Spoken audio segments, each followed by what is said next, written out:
Hello, welcome to All4 United WFC.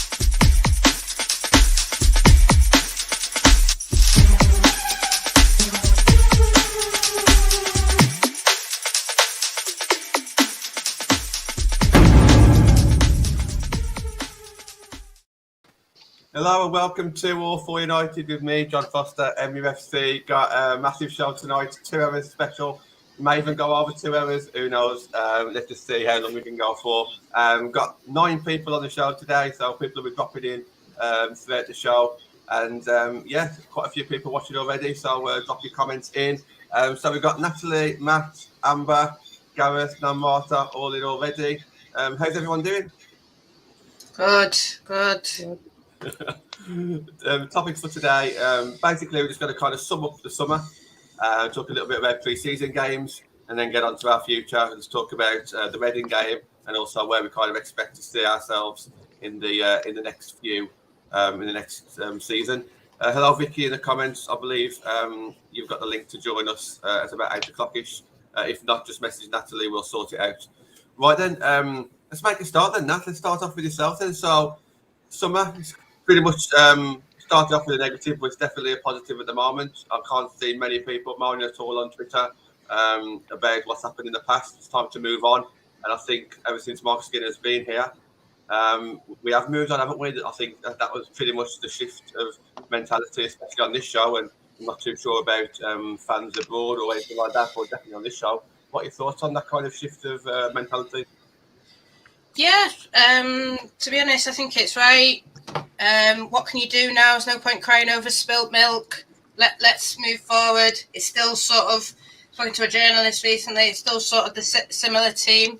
Yes, I do want strikers still, and there's still a lot of time left in the window.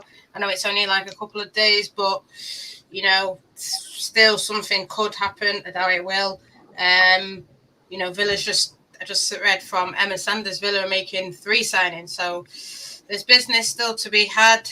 Other than that, I'm happy. I think a lot of players are going to come back as sort of like, new signings. Let's see, I think 1.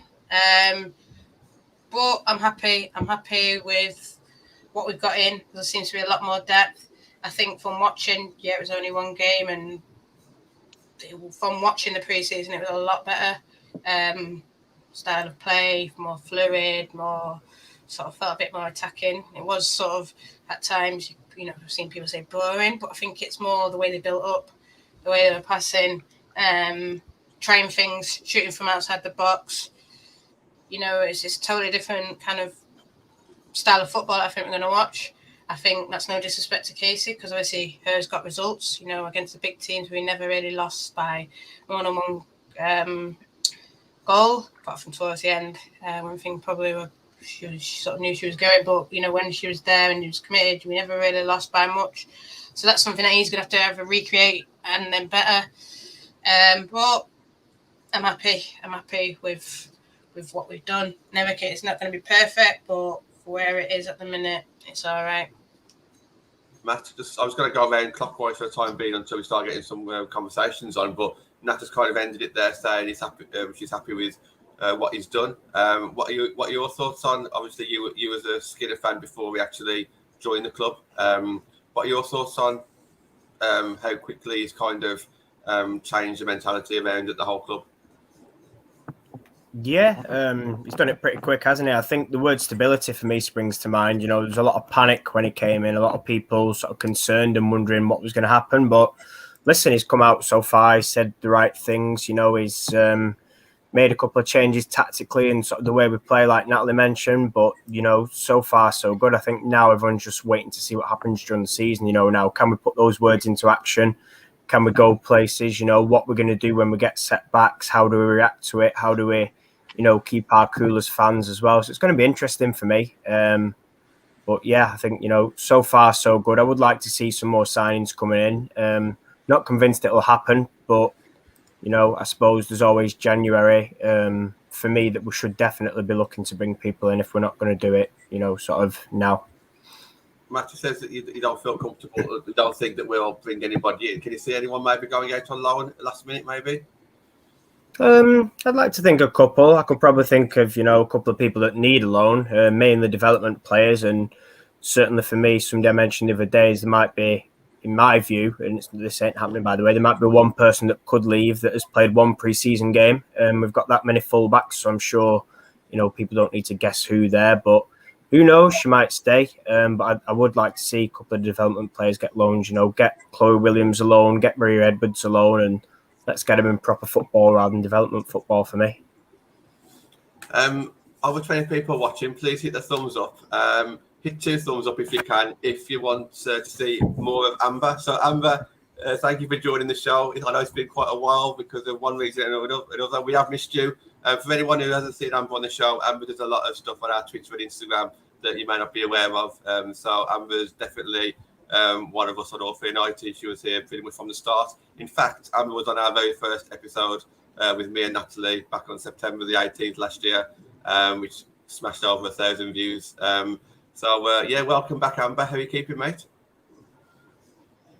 Not too bad. I'm on late shifts all the time, so every time you go live, I'm always in work. You can go live and I'll have a picture of the velodrome behind me. Oh, we don't want that. That's too close to the city ground into that one. We don't want that one in the background. It is. Just your thoughts then. Just your thoughts on what you've seen so far over the summer and pre-season. Are you upbeat about things, or are you still a little bit cautious, or sitting on the fence? Whereabouts are you? If anything's taught me from supporting United for the past 20 odd years, it's always cautious. 1 minute you're flying high, the next minute, you're at lows. I think with Mark Skinner, I think you'd have to give him at least till Christmas to see what his level of football is at the moment. I mean, a pre-season, I thought we were fantastic against Rangers. I thought the press that we had, we didn't give him a second on the ball at all. I mean, I was watching it in work, so technically I wasn't allowed to watch it. But I think we were fantastic in it. We dominated, but it's keeping that level of intensity up for the actual season and not just pre-season games. We were fantastic up until Christmas last year, and then we just lost Tobin Heath and fell off the pace. So it'll be whether or not we can keep up this level of pressing after Christmas is done. Then see where we are from there. Yeah, I think the same. To be honest, guys, talk to me a little bit about transfers that over the summer. What are your thoughts on maybe the players who have left? No major surprises, I don't think. A couple that we may have hoped would have stayed, but no major meltdowns as Twitter would kind of lead us to believe. No, I think the squad is weaker than it was last season. From 1 to 11, I think losing LJ, Heath, and Press has made us weaker. I think the rest of the players that were probably planned to move out, we've replaced. So obviously, Amy T has been replaced pretty well. Jane has been replaced as well with Martha Thomas and things like that. But I think losing those kind of attacking flair players that we have has made us weaker in attack. And it is going to put a little bit more pressure on those forwards that we have to kind of step up. And my one concern with it is all three of Leah, Leslie and Hansen have had injury problems. And I think the key to our season is going to be keeping them fit. Now, on the other side of that, Emma Hayes this week wasn't particularly complimentary of what United have been doing kind of training-wise, in saying that LJ hasn't been ready and they're having to kind of manage her and embed her in well, and Nat obviously doesn't agree with that. But that's what another manager's been saying. So, I do wonder whether a different style of manager and a different style of kind of training and a way of handling sessions is going to make a change to that. Are we going to see reduced injuries because, like Vic says, Mark's assistant he's brought over from Orlando as a strength and conditioning coach? So are we going to see our players being able to stay fitter for longer? I don't know. We'll have to see what happens. But yeah, I think it's a season where it's going to be one that really hinges on fitness. and being able to stay fit for lengthy periods of time. I think if we have 2-3 injuries to that starting 11, it's we could be in a little bit of a tricky spot. But like Nat said earlier, we have brought players in. We now do have a little bit more depth than we did last season, particularly in midfield. I think our midfield now is pretty strong. So if we can win the midfield battle in these games, then that's going to go a long way to getting the results we want. Go on, Nat. I'm sure you're dying to jump in on that one where you heard LJ's name. I don't know, because I don't want to sort of say too much stuff, and just it's more than just hers keeping fit. I don't know. I don't want to sort of start slugging LJ off, but I think it was a bit of both LJ and potentially the training regime. I don't think it was just LJ's fantastic and it's all on the training regime. I think it's a bit of both. Well, good luck to her. I think it's something that I actually was looking for you, John. I sort of said when we had Simon on from Jamaica, I said I worry for her because I don't think she's going to get the time needed. I think she needs to play, and if she doesn't play, I worry. I'm hearing stuff that she might go out on loan, and then I just think, well, what's the point of going on loan to a West Ham Spurs kind of thing? When you're at Man United, I thought she should have stayed 2 extra years and then looked at going Chelsea because she's not ready yet fully. There's still things that I looked in her game from the first WSL season, and obviously it was cut short. Then obviously even last season, even though she scored the goal against Chelsea and the goal against West Ham, there's still bits, tracking back, doing this. And you've got to work hard when you're playing at Chelsea. And don't say you don't have to work hard when you're playing at United, but there's more pressure on you in a way at Chelsea. And I think now probably that's coming to fruition. They're thinking the stuff that we have to work on behind the scenes, and she's not going to play probably for them. That's what it sounds like. So whereas she was playing for United week in, week out, and that's what I worried about her development now. But good luck to her. She's still my little sister. Now, Martha, just finish off for yourself then regarding some of the players who have left. Who is it that you kind of either shocked about the most, or going to miss the most, or Man United's going to miss the most? What are your thoughts on the players who have left? I think most of the players who have left were thought to be leaving anyway. I think the most shocking was maybe Amy Turner. And I think ever since we heard of Gareth James going to NWSL, we kind of knew that if not next season, she will probably move there. So, and I think the moment we were linked with Aoife Mannion, that kind of became obvious that Amy Turner might leave. I think Preston Heath, we all basically just knew they signed for one season. We tried to hope that they will stay beyond one season, but it was always one season. LJ rumors, they had been there since I think February or March, so not really shocked. But I think the signings, the kind of players that we have signed, yeah, as Gareth said, definitely leaving us weaker compared to last season.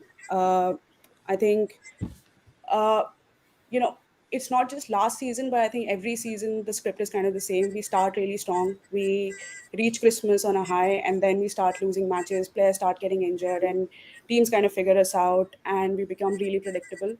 Uh, in our first season in WSL, I remember that fans could literally guess the exact lineup and at the exact minute when Casey would be subbing in players. So, yeah, I think in that sense, we have obviously not replaced the kind of players that Preston Heath and even LJ had. And I think right now it seems like we are two players getting injured in the same position away from basically losing the season. So you lose two forwards in the starting 11, your season's done. Uh, you lose two centre backs, it's disaster. And I think midfield is an area where we can probably afford to miss some players. But if you have Jackie and Lad, both of them injured at the same time, it's again, yeah, not a great season then. So I think we just basically can hope that we can have players fit and informed till Christmas, and we can just hope the club makes some signings in January. And because second half, I'm 100% sure we're going to get injuries. So yeah. Matt, where do you stand on that? Because now Martin's right, we have lost some quality players. However, I've said a number of times, and I still stand by it now. If you think of goalkeeper, defence, midfield, and attack, I think that we're actually stronger in 3 areas compared to last season. It's just the strikers maybe where we're lacking. So even though we've lost a number of quality players, I still think maybe season on season we are better in 3 of those 4 areas. But is that just me, Matt? What are your kind of thoughts on that? Goalkeepers, definitely. I'd agree we've improved there. Midfield's a tricky one because I still look at it and I think, obviously we're light out wide. Reece is going to need time to settle in. And then we're sort of left with, Stanny again, who's been injured a lot. And Zellum, who's not everybody's choice to start. So I suppose, say again. I was just going to say, she's had a good pre-season so far. Hopefully she can keep that going. Yeah, we'll see. But I think I'd agree. Probably I'd say goalkeepers and defence definitely for me. I think, defence, bringing in Blundell, upgrade on Smithy. And I said this the other day. Obviously, we've got Owner and Mannion, replaces Amy T. So that sorts that. Where we may struggle is sort of backup. I look at we've got Maria Thorisdottir.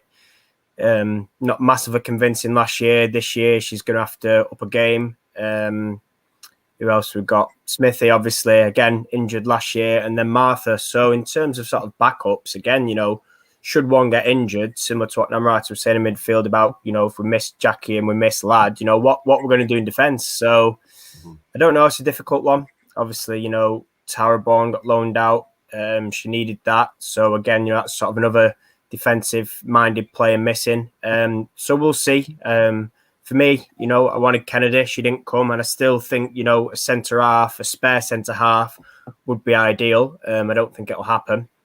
But midfield, I think we have got enough competition for places. I just don't know if we can call it an upgrade looking at what we've got. But we definitely have gone backwards up top, 100%. For me, I rate Siggy over Martha Thomas. Obviously, Siggy's gone. We've got Martha in. We're relying on Leslie keeping fit. Fuso, God knows where she's going to play. Stick her in somewhere, but she's not an out-and-out forward. So we're kind of thin on the ground up top. But yeah, I think as an overall, we've definitely weakened from last season. But, let's see what we get before we all sort of panic.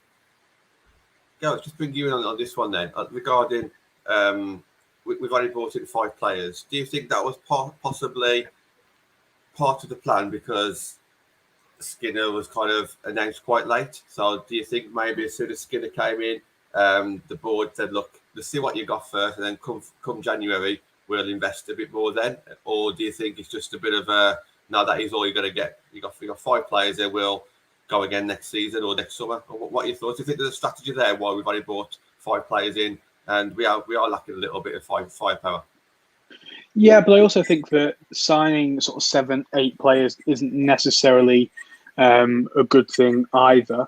I think you sign too many players, it can take a lot of time for them to gel, and then you can struggle sort of immediately moving forward straight away. I think the issue that we've got now in terms of recruitment is that any of the players that we're going to be looking for have gone elsewhere, or we were looking for Champions League football. I think not having Champions League football is going to hinder us a lot. I feel like people like Alana Kennedy, if given a choice between City United, picking a Champions League club is obviously going to be the best step for her career, or that's at least a way that she could approach that. So I think that's a potential problem in not having that Champions League football. And I think the other issue is, like you say, Skinner was announced late, and a lot of deals had already been done by then.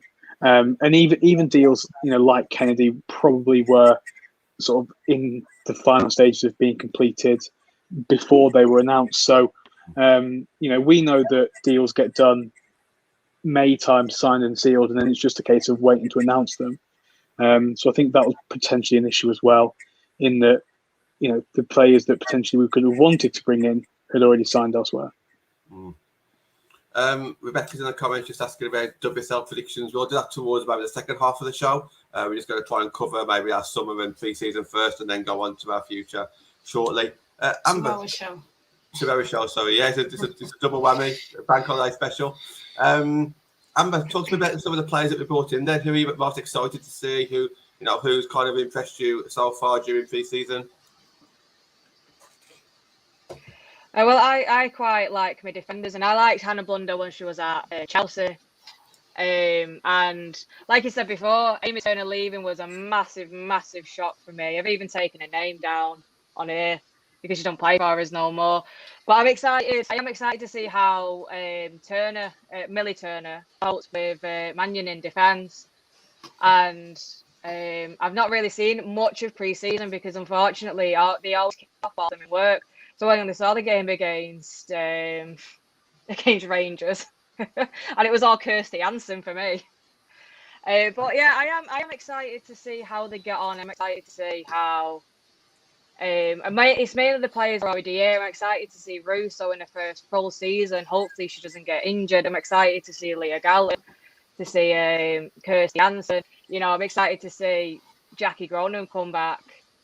I mean, for me, it's more the defenders that we brought in that I'm quite excited for. But they need to be strong. They need to be physically strong to cope in this league. And you don't leave Chelsea, you don't leave City, unless you're not as good as what they're expecting. So you've got to come, you've got to start straight away. You've got to bomb it in United. So I'm excited to see how they got on, to be honest. You've mentioned Kirsty Hansen, and someone in the comments earlier mentioned Kirsty Hansen on pre-season. Now, Martin, I'll ask you this one first. We could all answer it. I'll happily say Kirsty Hansen before I've even asked the question. Who's been our best player then so far during pre-season? I think the first 2 or 3 games, I'd probably put Kirsty Hansen up there. Maybe not so much in the last game or 2, maybe, but I think she's definitely up there. What are your thoughts now, Marta? I think the first match against Liverpool, everybody else was so shit. But like Kirsty Hansen was just out there. She was absolutely the best player in the Liverpool match. Against Rangers, I think. So actually, I think Aoife Mannion has done pretty well. Ona, I think she's kind of carried from last season. I think Vilda Boyriza, she has been pretty well as well. I think so. She basically, because we've signed her, I don't feel as concerned if we do not have Jackie starting the season. And I feel that, after she has played 90 minutes for Kosovo for Netherlands, we can kind of afford to rest her in some of the United matches so she doesn't burn out. It seems like Zellem has done well. I think if she kind of carries her form, I think there are a few games where she can do pretty well against teams that kind of give her space. And it seems like she has improved on her free kicks from last season, so could be a good sub coming on in a few matches. I think Leah wasn't that great. I I don't know if you will agree or not, but I think she was not that great in the first match. She was played in the right wing. Against Rangers as well, I don't know. Didn't really stand out. But I think the most important player for us is actually just going to be Aoife Mannion and Boyriza in midfield. I agree with Namrata. I think as well, what just like touching on old points, what Craney has brought up, and one that I saw in the comments, it is going to be a lot on. I saw Stuart saying, and he's asked the question, but about muscle injuries and players need to take responsibility for it, and I agree in a way. I know that some of them are young, so they're just getting to know their bodies. But, we've seen even with bringing in a strength and conditioning coach and maybe Mark with a different thing, it is going to be a lot of pressure on, say, your Leslie, Martha Thomas, who are sort of coming in, and it's sort of, we're looking at them to basically score majority of our goals, apart from a lot in midfield, which and again, looking at sort of Jackie, Bo Risa, Zellem, Stanny, these girls are internationals, and I'm looking at them to score goals. goals should be spread out across the team. I do think midfield is where we are strongest, definitely. I think, like what Namrata says, adding in Bo Risa, quality signing. That's like the sort of signing when we made Jackie that first year, you know, that quality player sort of cements it, sort of, this is like going to be sort of the standout kind of player. I think Honor, like said, she always shines, she always stands out. And I think expecting more from her, expecting assist from Blundell as well. Bagley really has done better than what I expected. And I think that's as well, pressure on that position, goalkeeper, that's where it's improved. It is sort of concerning of where we're going to go in terms of you know, who's going to start up front, if this one's not firing, who's on the bench to bring in. But I mean, I've heard a lot, and I don't want to put pressure on her, but this is obviously what they're looking at. Carrie Jones, you know, if you're good enough, you're old enough. And I think for me, she is really quality player. I think she's got good strike on her. I think she's a good work rate kind of player. I know we haven't, you know, we've only just seen pre-season, but I mean, that might be the plan. Give her January. I'm guessing she's going to play a lot in the Conti Cup games. Maybe I don't know when the FA Cup is, but whenever. And then see where we're at. You know, whether we like it or not, obviously we all want to replace Tobin, replace LJ with that kind of level. But I think when we've brought in Tobin and Kristen and all this, they've not. Tobin did, but other than that, and you know, there's rumours that she might be coming back to the Liam saying Fuso, he's a big Fuso fan, and there's rumours that Tobin might be coming back to the WSL, and I think we should be in that chat. But I think, you know, we've got these players, so why are we not playing them? Why are we going to just not, you know, give Kerry a chance or, you know, give Thomas a chance? Yes, I want a Tobin back. I'd love it back. I'd love her back. But for me, I think if you've not, you know, unless you're going to put these people, you know, they're going to basically take Carrie's place. So Carrie's going to hopefully hearing good things that she's getting a new contract. So if she's going to get a new contract like Tara, she needs to play the games. And maybe this is it. Maybe, I mean, people might not like it. People might think it's too much pressure on a young player. But, you know, I think as Man United fans, we've seen it. We've seen, you know, I was saying to, I think, Vix or Damrat, I can't even remember, but I've seen Tyler Blackett. I've seen this. I've seen that. I've seen, you know, Rashford thrown in when we've, you know, as an 18-year-old lad, when we've had 110 injuries. So it's not the best. It's not what you want, no, but it is what it is, and this is where we're at now. And you know, I want the quality, but I think we've gone down that road. And then you look at it, really, the best players that we've signed are people like Honor and stuff like that, rather than say no disrespect, and I'm sure people say, rather than say a Kristen Press who came in and maybe didn't hit the ground and score as many goals as we had expected. But who knows what's going to happen? Like I said, there's still days left, but I don't know. Whether it's the right way or the wrong way, this is the way, isn't it? So we've just got to, I suppose, see how it goes. Always question, but if it goes wrong, we can then say, listen, this is what I didn't want, and we wanted this, and too much pressure on our youth. But I do believe in Carrie, and I believe in, I know that Stuart's just put it, Maria. I really do believe in. I think she needs to now play week in, week out, whether it's week in, week out, or if it's, I don't know if you're going to go on to Stu's question, but I do believe Maria needs to play now, and if she doesn't, I don't know. Stuart, I did see a question. I'll come back to that one shortly. I just want to get Matt and Gareth's answer on this one before we move, before we get a few subs on. Matt, just first of all, your pre-season player of pre-season, Matt. Hansen. It's got to be. I think what she's brought to that team in every single game has not only been quality, but she's, you know, scoring and assisting now. And I think for me, you know, maybe something that might have been missing from a game in previous seasons, obviously season one excluded, but previous WSL seasons was goals. So I think to add more goals to a game, If she can do that during the season now, I'll be absolutely delighted for her. And listen, we know she's a quality player. We know she works hard. I think, she believes in herself a little bit more, then, she can go places. But I think for me, she has to be the first, at least, or one of the first names on the team sheet for Friday for me. So, yeah, very impressed with Hansen. There's others as well I could mention, but I think for me, Hansen stuck out the most. One last question for you, Matt, before I let you go. Go on. Kirsty Hansen over Toone on that right wing?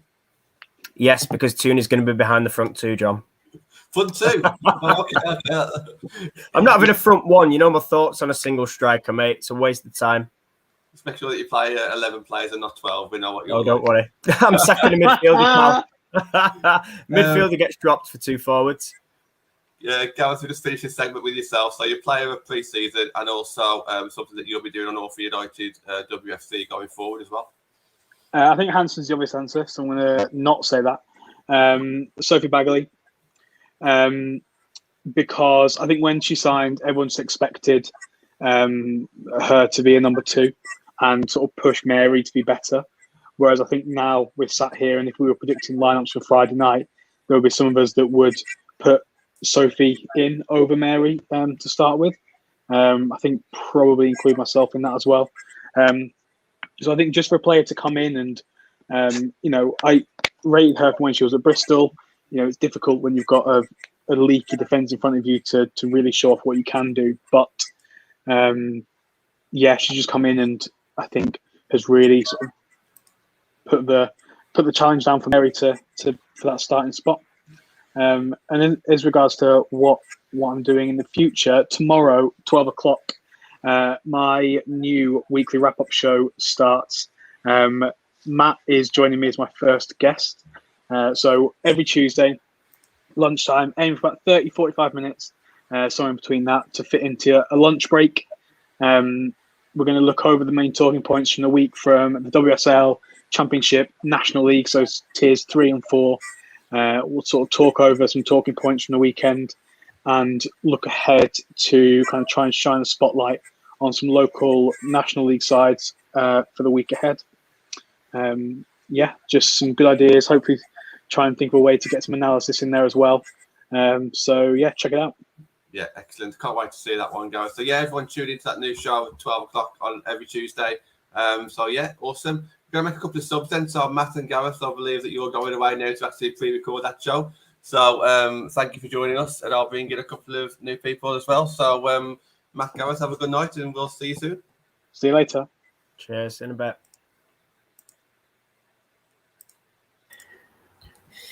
Anthony and Andy, you okay, guys? Yeah, not too bad. Yeah, good. Thanks. Hope the wait wasn't too long. Stuart asked a question about 10 minutes ago, so I want to jump on that one. Amber, I'll start off with yourself. Can I ask who the main leader is? I'll put the comments on screen. So let's just talk a little bit about leadership, because it is a big debate. I know we've had people on the show previously saying that we need more leaders on the pitch. You don't necessarily need to wear the armbands to be a leader. We do need people to be vocal. We need people to be stood up and be heard. ABC is obviously left as well now. So who are your kind of picks to kind of like G us up if we're 1-0 down and we need to get an equaliser? And what are your thoughts, Amber, on that one? You said it then with Amy T leaving. That's a massive, massive leader that's just gone straight away. Someone that can motivate you, to scream at you, to shout at you, to say, get into position, say, do this, do that. And you see, I still think Jackie Gronin is probably one of the strongest that we've got at the moment. But I would say Kirsty Hansen. I reckon she'll be one of the ones that'll be motivating you to yell, get in position, go there, do this, do that, put pressure on them.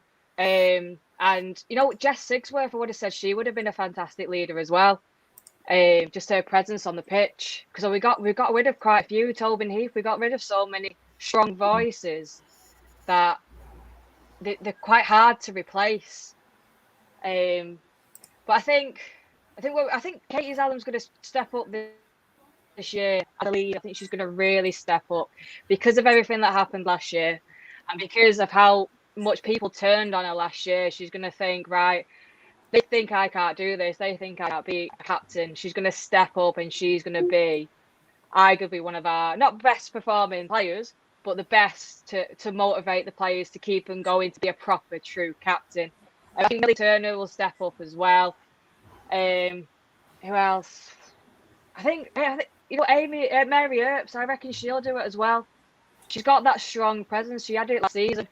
When we weren't playing particularly well, we were getting battered left, right, and centre.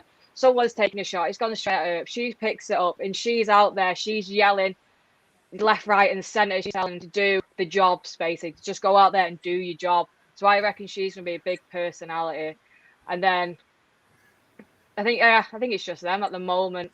But I think other players will step up. I think Bruce will step up. Galton, I think Galton will step up. Like Hayley Ladd as well, yeah.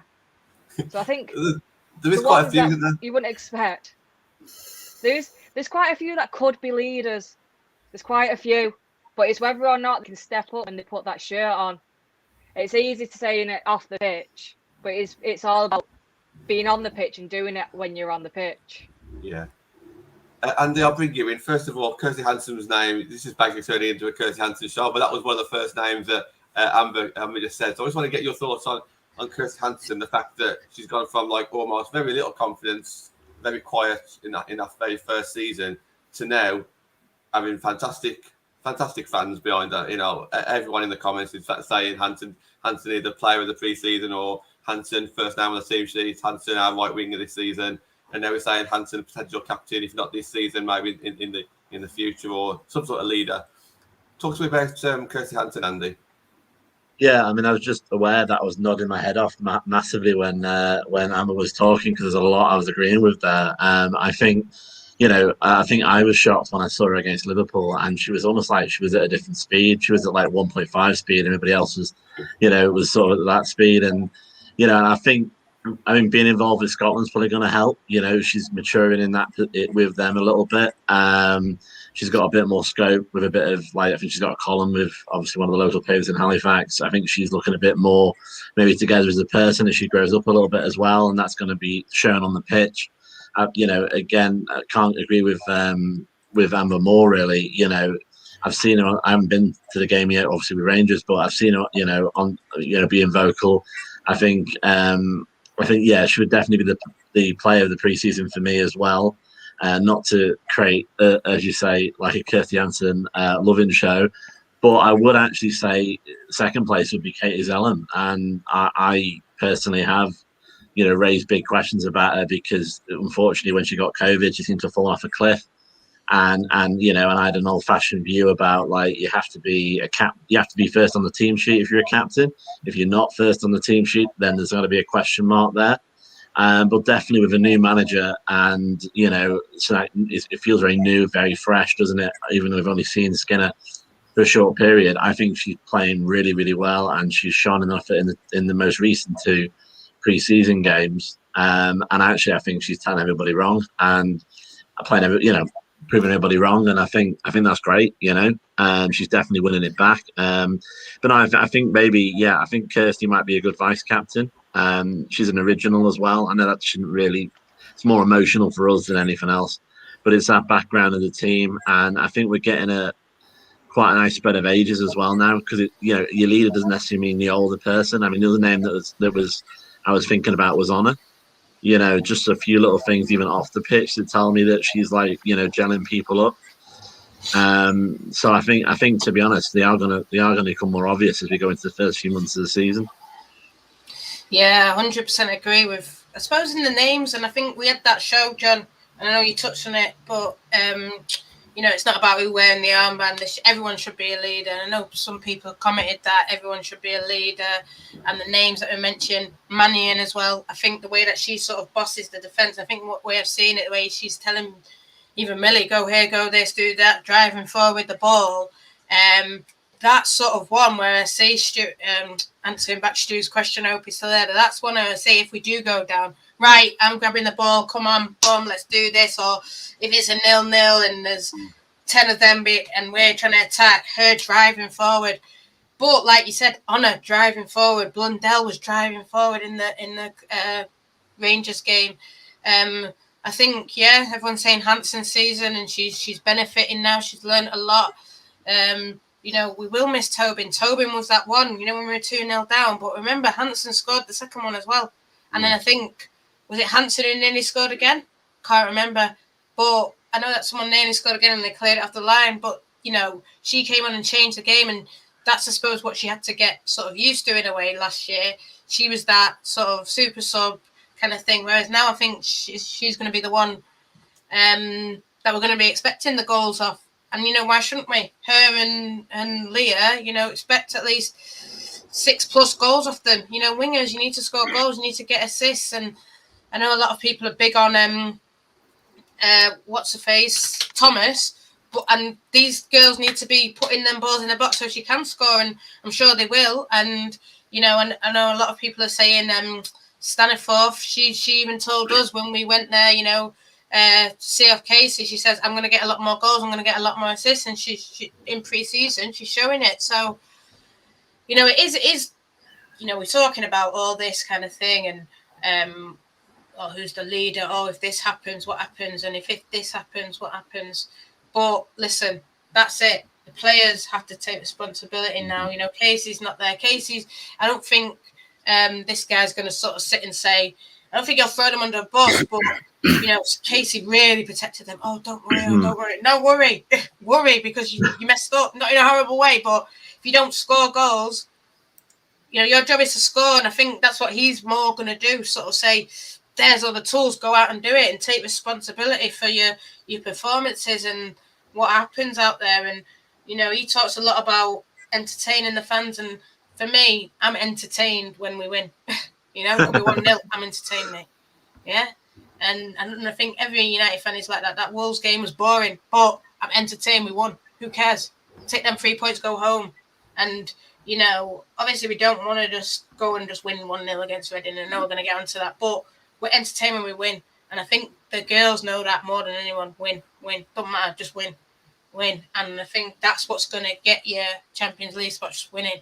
And there's times last year where we didn't, where we, you know, Brighton scored a goal and then that was it. You just knew that they weren't, you know, that drive, and that's where it is. The players need to take responsibility. And now I feel like players like Staniforth, maybe Ladmore now, hopefully Jackie, you know, Hansen, I'm seeing that bit more of that drive now from them.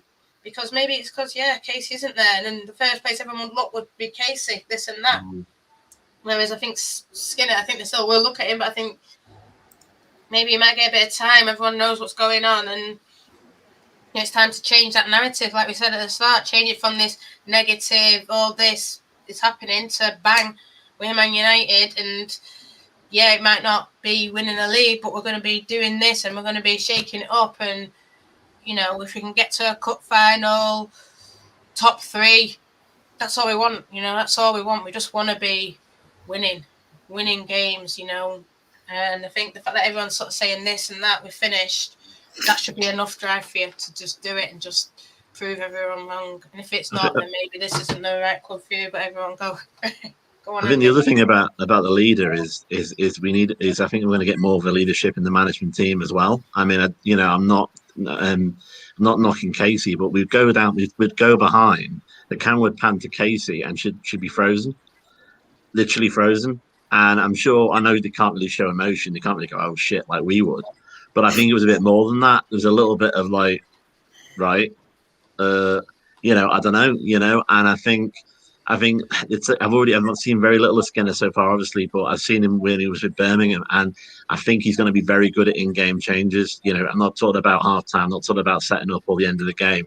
There's little things like that, getting the messages out, you know, breaks in play and that kind of thing. And it might be that he's going to actually be a bit more, you know, as Nat was saying, you know, focus, or words to that effect, you know. And we're a professional club, it's a professional league. You know, I appreciate maybe she had to protect some players at certain points. I'm not saying, as you say, Mark's going to throw him under the bus, but we've got to get to a point where, you know, it's just, you know, it is just like, you know, what have you done for me lately? You know, and you've got to, as a manager, you've got to be vocal, you know, at the bits when the ball's in the play, you know, not just during half time or or in between the matches or something like that. And I think Skinner, for what I've seen, he's very, very vocal, and so I think he's going to add to the leadership from the sideline as well. Now, Martin, do you want to come in on that one before we move to Anthony about possible leaders on the pitch? Yeah, I think we always keep on asking this question: who is going to be our captain next season? I just think that if your existing captain is still at the club, she's going to wear the armband. So Zelim is going to be the captain next season as well. The question is who is going to be the vice captain, because it's possible that most of the time that player is going to be leading the team out.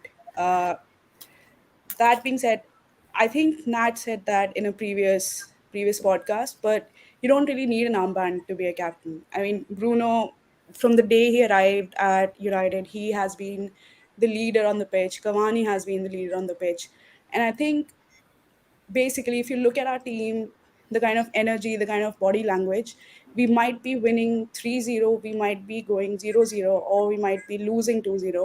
Our body language is basically the same. And if you look at last time, so Casey, she was kind of passionate in bursts, but most of the time she was kind of had poker face. But there were a few players that she always turned to when things were going rough. I think the first season of WSL, it was probably Millie Turner. I think last season it was Jackie. So I think it was kind of one or two players who would be huddled around Casey, and the others would be basically in the periphery, drinking water or whatever. You don't really see, apart from Tobin Heath. I don't think last season we actually saw any player who uh, not just vocal enough, but nobody who could actually take the match by the scruff of its neck, and score goals, or kind of basically. And I think Hansen could be, but Hansen, I'm kind of giving the benefit of doubt, because usually she starts really strong, but then I think latter half of the season kind of loses form. So, but I think collectively, every single player on the pitch has to do better than last season. I really, and this is one thing that I really want to see from Mark Skinner, right? I am not, in terms of my expectations, I don't really mind where we end up. We might not get into top three, but I want to see the things that Casey could not bring out properly. I want to see how he improves us. So last season, I think apart from Toone and Amy Turner, most of the players who were already there, they kind of regressed. So I want to see how some of our older players, they kind of do well this season, and how Mark is going to get the best out of them. Injuries is something, again, because we need to really find a solution to that. But uh, mostly, so last season on Twitter and everywhere, we used to say there is no plan B, right? When you don't have enough players, you can't really come out with a plan B. But sometimes the same players, when you change that mentality, when you have some players who can come on and be leaders, you don't really just need a plan B. The players themselves can kind of have that burst of confidence that can actually win you games. And I think apart from that, I would say we don't have the subs, but we probably need some game changers. It's not just enough to print those initials out on warm ups, but you actually need players who are going to who are going to get into the game and really change it. So I actually do not care who's the captain next season, who's the vice captain, but I really think every single player really needs to step up massively. Yeah. Anthony, I know you wanted to come in on this one. I mean, do you kind of agree with some of them names that Amber mentioned at the start, or what you yeah, I sort of agree with what everyone's touched on. Really, I think the captain's armband, yeah, it's a privilege, but I think from keeper right up to strike, you want leaders all over the pitch. So from Mary to Mannion, Jackie, Hayley Stanny, Kirsty, and I'm going to throw another name in because I'm surprised no one's mentioned her name. We discussed age is just a number in that, but Toone, I don't know what people think. She's Man United through and through. True. You know you're going to get 100% from her all the time. And if she's not happy with something, she'll let the ref know. It's got her into trouble a few times before. But she's been there from the start, and she's a winner. I would say, was probably one of the players last season that, when we did need a goal, was one of them that did pop up and get a goal. Like Arsenal, it wasn't a great goal, but she's been there a bit more than everyone else, which we've always discussed about being in the right place at the right time, and we've not always been great at that. So yeah, she's only 21, 22 on Thursday. I'll Wikipedia that, so if she's listening, then happy birthday for Thursday, Toone. But like everyone says, yeah, it's not just like Katie, which I agree with Narata. I think Katie will start as captain. I just think if he was going to change captain, he would have done it by now. Like, she was always captain in these friendlies, wasn't she? Was she? So it wasn't like the Olympics where our GB manager rotated it. Now, I feel like if he was questioning his captaincy decision, he would have done that with the friendlies. Like, he would have had Zellum for the first one. Then, obviously, Jackie wasn't there, but he might have wanted to try Mary or Millie. So, I definitely think Katie will be the captain. The vice captain, that's a good one. It's there, like we said, there's plenty of players that have got potential to be the vice captain. Obviously, you've got Jackie, Hanson, Millie, all them. So it is. We'll find out, but it's all about the team as a whole. Like I said, we definitely a collective responsibility from all of them, even some of the players that aren't so well known. You've got to take responsibility for your actions. So, now that's my opinion. No, I agree with you, Anthony. And to be honest, as well, unless you like Tara, Carrie, Rebecca May, they're young players now. You know, Toone, Hanson, Leah. These are grown now. And how long have we been going for? 3 years. Yeah. You know what's expected. And she's with the England squad. And you're Olympian. Yeah. Exactly. Toone's not a young player anymore. Toone is one, how many goals did she get last season? 10. Do better than that. We need better than that now this season. And then, if, you like you say, your Leslie, your Martha Thomas adds goals, then you got about 30 goals there. You just need. Go on. I completely agree. I mean, I think the New England manager is going to help us as well. So I think the old one kind of destabilised Mary when she was called up that time a little bit, and hopefully, the new one will have some Man United phone numbers, because I think that was the only reason why some people didn't get called up. I think Chinny would have grown a hell of a lot, as you say, by being with the Olympic squad. I think that hopefully as well, just widening it out a little bit, that maybe we haven't seen all our tricks yet in pre-season. It's possible they're keeping certain tricks back, certain set pieces back, for the Reading game. I mean, I'm going to have my heart in the mouth for Reading anyway, because they are a very physical team, and we've always touched on injuries. It's a very rough first game in many definitions of the word. But no, I think hopefully. Going back to young players, I mean, at least for seeing them, they were just on the bus with Casey a lot of the time. And I appreciate we've only had pre-season, but I've just been saying on a few shows that we've seen more devs play under Skinner than we have under Casey, full stop, in the last time that cumulatively that she's been in. And and especially obviously the Welsh player, was it Car, isn't it? Carrie, yeah. She's already all right. It wasn't a big team, but she's already played for Wales. If you I just like the idea of bringing them through because it is the United way, and it might be what we need to get us to January. Because I'm also a bit worried about lack of strikers. And we've got to get these people. We've got to get this pathway going properly. Because apart from anything else, it's the United way. We love it, bringing the youth on. It's in the DNA and the blood of the club, isn't it? Yeah, and I just want to as well mention Tara, because I think a lot of people probably seen the red scene. I talked about it when she played for the Dev. She scored from 30 yards, and I think then she played for Sheffield yesterday, and she had a shot from, again, the same place where I've seen her score a free kick, and the keeper struggled to push it over the bar. Then I've seen her whip it across from, again, 30 yards, and the referee blew it offside. So that's another quality player. I think she does need time, which obviously she's going to get.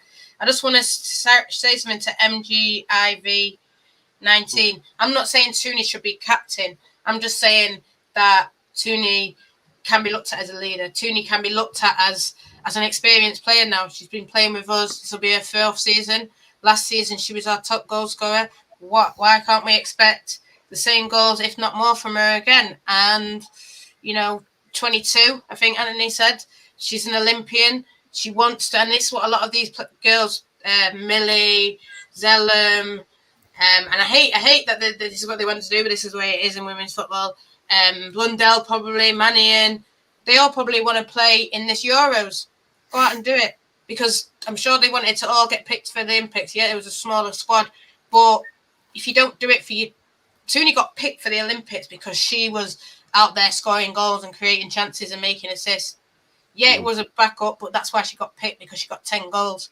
There was no one really next to her getting that many goals, and I said she's going to get picked for the Olympics. She got picked. People will say this and that, but she got picked, and then she only made it on for a couple. But she learned, she got the experience from that. And I think now Tobin's gone, Kristen's gone. Not even LJ wasn't even really, but Jane Ross is gone. You can say experienced players. You can't like someone. I'm not saying that Toone's hiding, but people like Toone, Hansen, Leah, Carrie Jones is looking up to you. I call Carrie Jones Toone 2.0 because of the way she harries, the way she presses, the way she chases people down. And the minute I saw, that's what I thought of, and I thought you can be like Toone. So you're telling me that people like Tara, Carrie, Rebecca, they're not looking at Toone, she's the pathway, she's how they did it. Look at Hansen, that's how she did it. That's how when I look at Tara, I think like, that's how Katie Zellum plays the ball. And I just think that these girls will be looking at, these younger development, 18, 19, 17, even some of them, 16, will be looking at Toone thinking, I want to be like you. And I'm just saying, if that's too much, if what I'm saying there is too much pressure, then I'm sorry, but that's what it is. And I'm not saying she should be the captain. I've never said give her the captain armband. I'm just saying she's a leader. She's an example now. Wasn't Wayne Rooney in the men's game 16 when he debuted for Everton? Yeah, of course. So Toone 22, got 10 goals last season. Let's get 15 this year. I'm not asking a lot, guys. I'm not asking a lot. I'm not putting pressure on. She's not a baby anymore. Let's not treat her like a baby. I'm going to go one step further than I already did a few months ago doing these shows. I remember, I think maybe it was when Toone first got into the Lionesses. There's a lot about Toone that reminds me of, I'm not going to name drop, well, I did name drop last time, but almost potentially going to be an ambassador for the club, because I think so many kids will look up to her to see what she's done with the club. If she can stay with United for the big chunk of her career, where she eventually makes like Champions League and this, that and the other, they will look up to her. It's as simple as that. You mentioned some of the players who look up to her right now already. She just does everything right on and off the pitch. And she's just such a likeable character as well. I can see her going from strength to strength. It doesn't matter how many goals she scores, if it's 10 or 20, it doesn't matter. She as a person and as a footballer, she's going to be a great face for Manchester United women's football team, and she already is. And she's only going to go from strength to strength. And look how far she's come. She kept Jackie or Katie Zellum, the captain, out of the starting 11 last season. That was just in 3 years. So what, John? I remember when the first season and Toone was coming on, and Toone was just coming on as a sub. She was influencing the game. Now, I remember Bristol, yes, we lost, but she influenced the game. I remember West Ham, we lost. She influenced the game. She's part of the assist that LJ then scored 2-1, and we unfortunately threw it away. But she came on, nearly scored against Chelsea. That would have made it 1-1. She was already there. She was scoring all them goals versus Leicester and scoring all the goals when she could in the County Cup. So now you're telling me that Carrie's not going to look and think, I need to score a few goals in the County Cup because that's how I'm going to get my chance. If it's too, I'm seeing people say, I am not saying Toone as a captain. I'm just saying Toone is now a leader. And if that's, like I'm saying, you're telling me that young 18-year-old kids are not looking at Toone, even younger kids than 18. They'll be under 16s thinking Toone's the pathway, Toone's the way, Toone's doing it. Toone's playing for England. That's what I want to do. I want to be like Toone. So I'm sure she knows it already. Telling me there's not little kids that come up to her and say it to her. I want to be like you when I grow up. Well, now she's got probably, like I said, Carrie, Tara, they're all probably looking at her thinking, this is what I need to, this is how hard I need to work. Again, Hansen is an example for me of how hard you need to work. If she was the one that people said, oh, maybe this, maybe that, Tobin came in, who dropped out? Hansen. And I saw someone say before, Hansen, now that Tobin's gone, it's Hansen to step up. Of course it is. She knows that. And if you want to play for Man United, you sign a contract, you want to be here. You're not coming to hide. And that's all it is, guys. And I'm not saying that anyone's hiding. Toone is a leader. Hansen is a leader. Lee is a leader. Sorry, I'm taking over, but no, it's okay. Please know what I'm trying to say. It's not that I don't want to pressure them, but this is where you are, mate. I understand what you're going to say. I want Amber to have the last word on Toone before Emma and Vix comes on the show. Amber, obviously, you followed Toone for a long time. I'm guessing we all understand what Natalie's trying to say here. It's not about being a captain. It's just about she's going to be an influencer. People are going to look up to her. What are your thoughts on Toone's rapid career? Basically, it's shot up in the last 3 years. She has. You see, the thing that I get about Toone is she reminds me a lot of Rooney years and years ago. Is sometimes when she's not having a good game, she's not, passing's not up to standard. She's not crossing properly. She still has an effect on the game. She still comes up and scores. Was it a game against Arsenal? She wasn't performing very well, but she scored the winner. Yeah. Sometimes you get those with football. You get them absolute stinkers, but you only get a couple of players that can do something, even though they're not performing to the best. You get someone that does something, and that's what Toone does. That's why she was so pivotal last season, because she knew exactly where to be at certain times. And how many times did she save us last year? How many? Like that. Nat said she got 10 goals. How many goals of them were winners? They were decisive goals. She's a player where you can't drop her because she does something. It might not be the entire 90 minutes, but she does something, and everything that she does, when she does, perform well, she changes games. She's a game changer. I remember the first game as well against Reading at Leigh Sports Village. Toone's dad came up to us because Robin had Toone on the back of his shirt, and he said that was the first time he's ever seen daughter's name on the back of a little girl's shirt. And then flash forward 2 years later, and you see 30-year-old men, 16-year-old girls, all with Toone on the back. She is. Doesn't matter how old you are, she's a leader on the pitch. She shows that by how clutch she is. You don't have to put pressure on them. She puts pressure on herself. You need to put pressure on players like Toone, because then they'll perform. And she's been fantastic for us in terms of being in the right place at the right time, scoring those goals. Having perfect performances doesn't win your games. Scoring goals wins your games, and that's what Toone does. That's what she brings to the side. I do like Toone. I do like her. I think a lot of people like Toone, to be honest. I think that's a great way to end the first part of the show. So, Amber, great to have you back on again. Great to see that your signal's cool as well. So as soon as you're free, away from work, we'll get you back on ASAP, definitely. Thank you, Amber. I do. No worries. And, Yeah.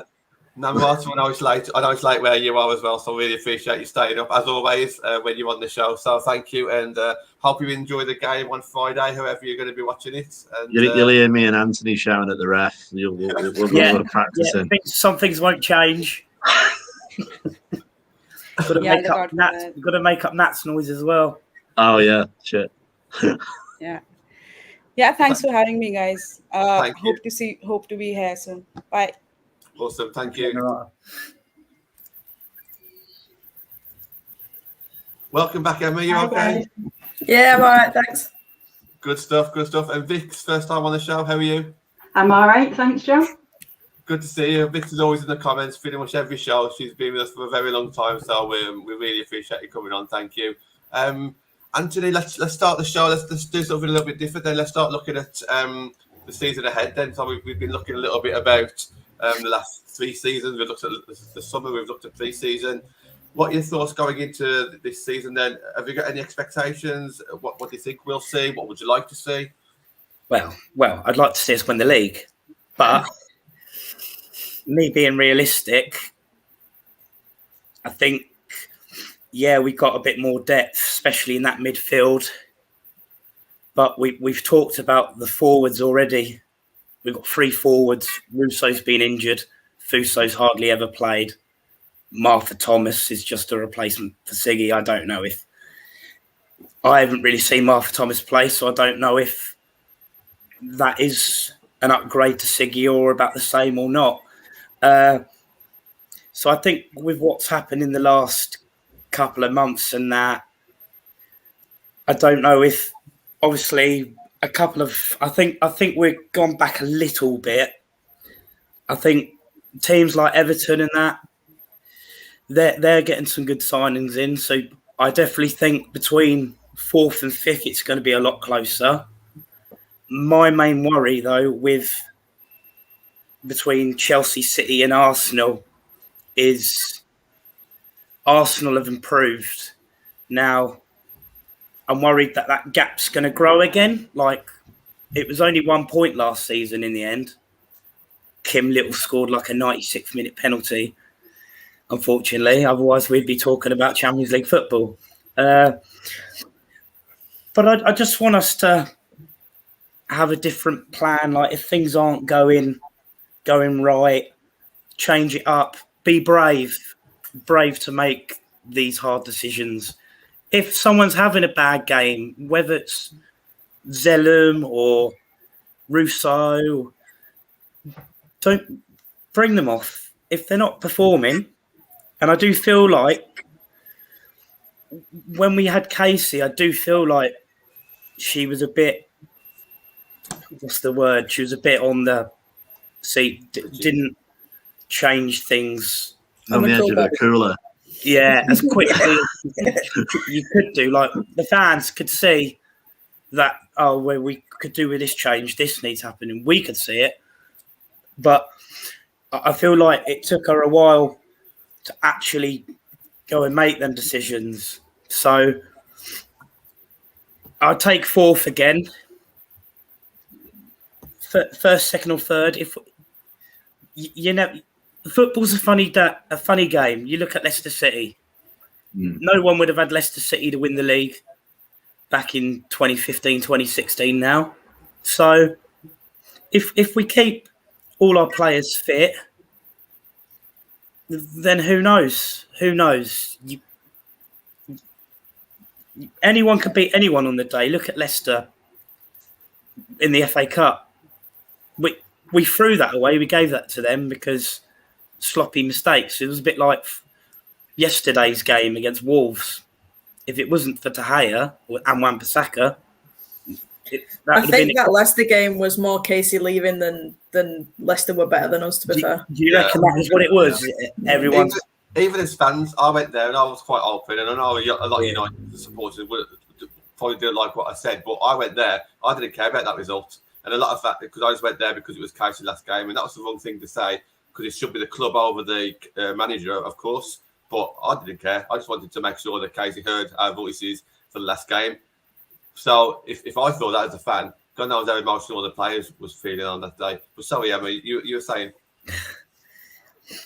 No, I was just saying it was more for Casey that than I think it got to them a bit. And now the irony of Jess going to Leicester is a bit funny. Can I just say as well, and I know Anthony can jump back on his point, but remember when Fergie's last game and they drew 5-5 to West Brom? Yeah. West Brom. Emotions played such a massive part in that game, and I think, fair play Leicester, they took advantage, but I think a lot of hype. I'm not saying that they haven't signed good players, but I think it's just they signed, Jess and Abby, who weren't really playing for us. They're good players for them, but let's put it in perspective. I think a lot of hype has gone to, they beat United, and I just think that means that they're going to finish in Champions League place. Come on, and I just think, a lot of people, because of what happened with us, Everton is going to be sort of in and around for us, but I think Everton has spent a lot of money to catch up to where we are. You mean Anna Avogard, that would be the one. That's a striker that I would want. Apparently we weren't even in for Hannah Bennison. So when you could say she's sort of like what's he called it? LJ kind of player, but we weren't in for it. So, for whatever reason, we are, whether he's decided, Mark decided not to get strikers, or the club has decided, I don't know, but we just have to sort of accept it. And, this is sort of the similar squad to where we were last year. Yes, you'd had Tobin, and Tobin makes such a big impact, but did Kristen Press make a big impact? Like I said, I know I've said it before, I'm really sorry, but did, LJ played a couple of games, but, apart from like a Chelsea goal which we lost, and then West Ham where we got another couple of goals anyway, she's done well for us, but last season she didn't really play for us. So, I think Amy, big loss. But other than that, I'm a bit, I don't know, it's sort of the same squad. It's not sort of major improvements, it's sort of the same, but then like you say, we need everyone to step up. I'll come to Vic soon regarding Liam's question on Squee, which I'll put on right now. But Andy, just wanted to kind of get your thoughts on, like, should we be looking over our shoulders, or should we be looking further ahead now? Because obviously as United supporters, we want to feature in the top three, and I appreciate a lot of fans, even United fans, might think that's a step too far this season. But for me, it's like we shouldn't really be looking over our shoulders, because the moment we kind of settle for fourth, it's like, well, will we settle for fifth the following season, sixth the next season? Do you think we're going to be closer to fifth this season than we are third? I know you're playing devil's advocate there, but you sound like one of those dudes on Twitter then. So let's look at it slightly differently, shall we? It's the world's going to end. The Glazers are in a castle going, whoa, how can we mess up Man United? No. At the end of the day, I'm actually quite confident. I think you've got to join a few things together. It's been a long time without fans. By a country mile, we added the 12th player more than any other team. How's that going to affect the play next season? I'm already bouncing, and it's Monday night. I mean, you're gonna have to walk me in the stadium. I'll be literally bouncing even more. I think that's going to have an effect. It sounds a bit unromantic, but I think it will. There's certain points when it was behind closed doors where, I think we even said it on some of the watch-alongs that we did. If we were there now, we would be doing da-da-da-da-da. I think I would have loved a striker, more than Martha Thomas, in addition to Martha Thomas. But then our midfield is now scoring again. So I suppose, that's another thing. And for some reason, Casey was allergic to using January transfer windows. And I don't really know why. I know it's not ideal, because the idea is you get your squad in September, you progress them through. It can be destabilising. But they're there for a reason. If your competitors are going to be using them, why don't we use them? And it may be that looking ahead, Mark's thinking, because obviously you've got the WSL that runs a different season than we do on the calendar. There might be some players he's thinking, right, I want you, but I can't get you till January. And maybe there is an element of getting from September to January. We are very weak for the front end at the minute. So it might be that obviously we're going to pay a premium a little bit because they know we need a striker. That's the only downside about doing visits in January. It's a lot shorter window, and you could be taken to the cleaners. if you're not careful. But I think, to be honest, I think just joining the two together, I think Casey's last game was a mixture of emotions and just people just wanting to get to the break. All right, it was the FA Cup, but I think it kind of felt like we had just run its course, and they probably knew Casey was leaving at that point, but obviously couldn't say anything about it, obviously. I think, there was probably some squad players there that might actually get in the team under Skinner that weren't under Casey, so they were just a bit like, well, what's the point? I think everybody's had like a brand new view, new manager, new start, everything's up for grabs again. I think it has re-energized the squad. I agree there's not much movement from last season. But I think, the plan going forward, we could do with winning against Reading, obviously. I really want that because the meltdowns, right, it's going to be ridiculous if we lose. But I think it'd be good for our for our momentum. We'll hit obviously Leicester then away. That could be a potential banana skin, because of the United players. How much does Jess know, secret squirrel wise, about the way United play? That she can obviously pass on to Leicester, and then after that we've got a first few of the big players are playing obviously, Chelsea, then Birmingham, then City. It is all about momentum in football as well. But I think as long as we can win against Reading, we can come out with all the fingers and toes still attached after playing Reading. Then we have a chance of kicking on quite good in the first part of the season. Can I ask you something quick? Yeah. Andy?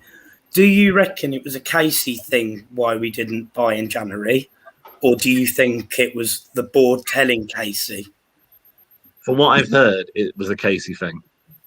Because she had a big deal about, like those things he did, those like holding snakes and sumo wrestling and all that jazz. She had a big deal about forming the team in September and bringing them all the way through and not destabilising that. I know she bought, did she buy in January in the last seat?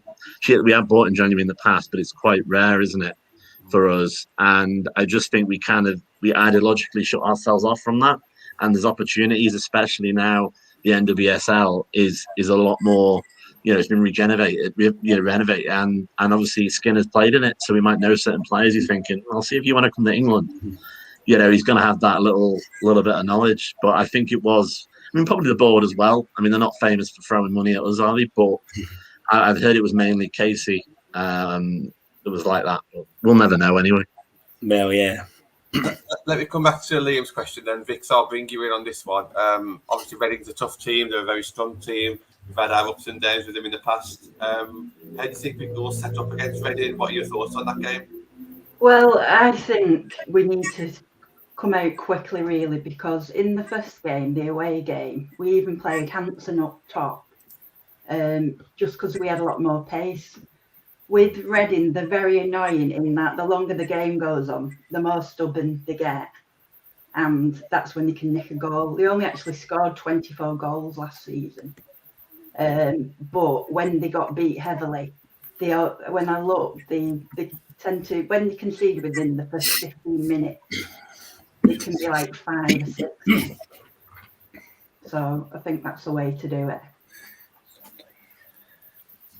Anthony, I know you've been looking at this game in a bit of detail yourself, and we'll go to the reason why shortly.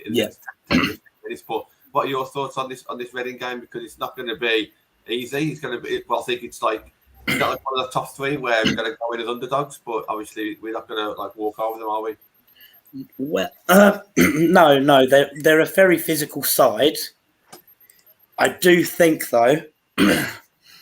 They've lost a lot of experience this summer.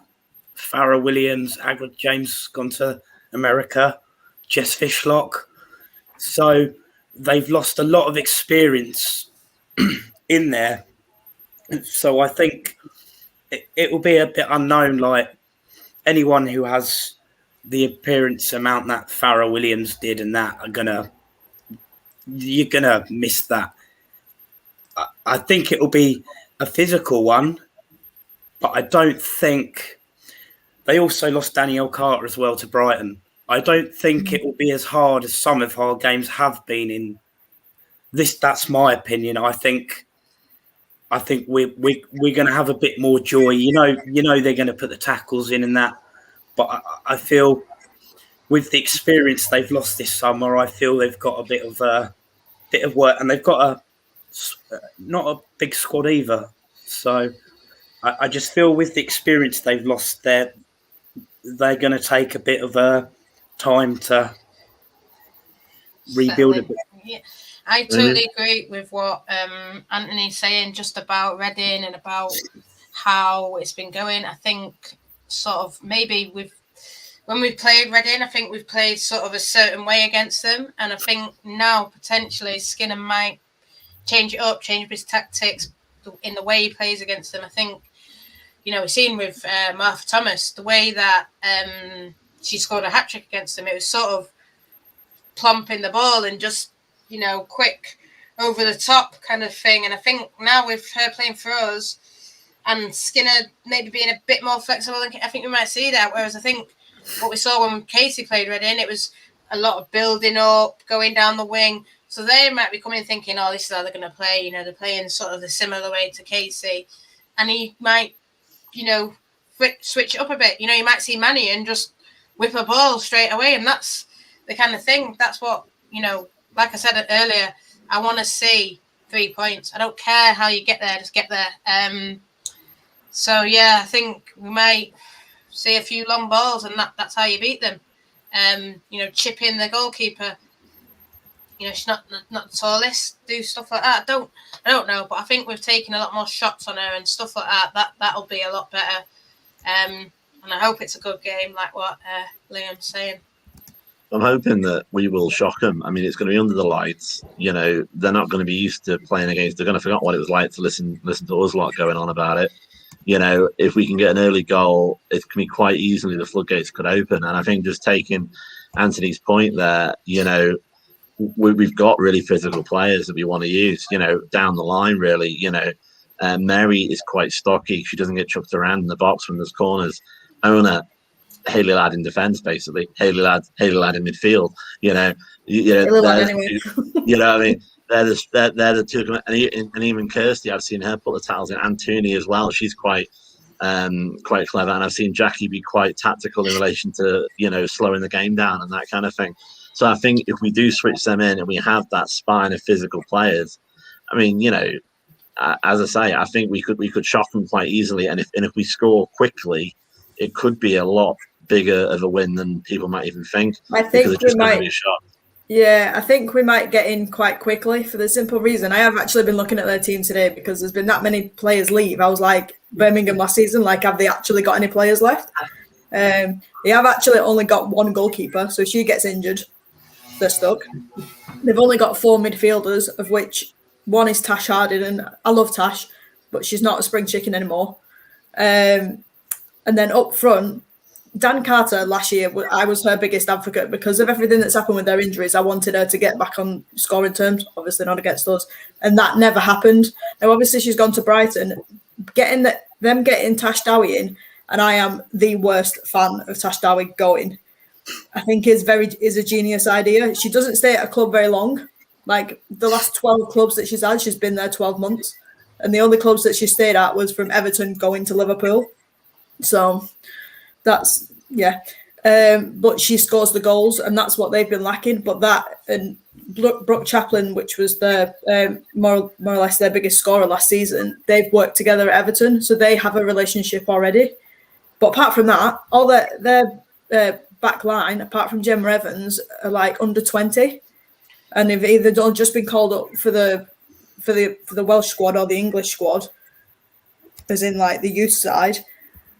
And they've not got experience. If we get Kirsty and Leah running and running, they won't know what's hit them.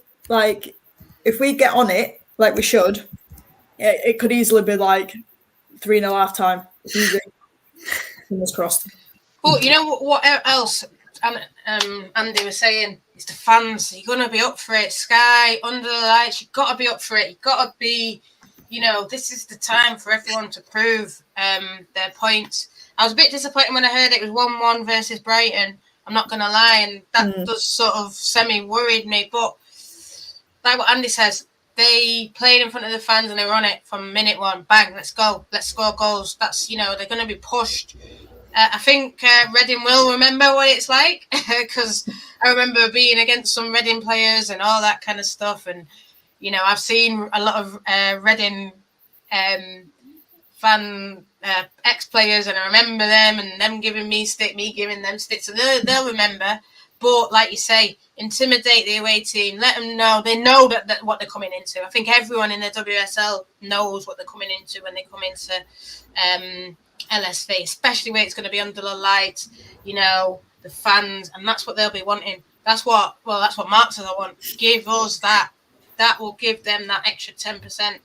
And like you say, I know it was Rangers, but watching that Rangers game, so then hearing that and I know Brighton are better than Rangers, but hearing how they struggled and then they were 2-3 up versus Rangers, it's probably like a bit of chalk and cheese, and I just hope it gives them the boost. But like I said, they'll be knowing what they're going to come up against, and they'll be waiting to silence us. Keep them quiet. We even heard Ali talk about when the away fans, and we want there won't be any away fans, maybe one or two, but they'll be saying we need to keep them quiet. They're going to be going at it. They're going to be in the refs here. They're going to be intimidating this.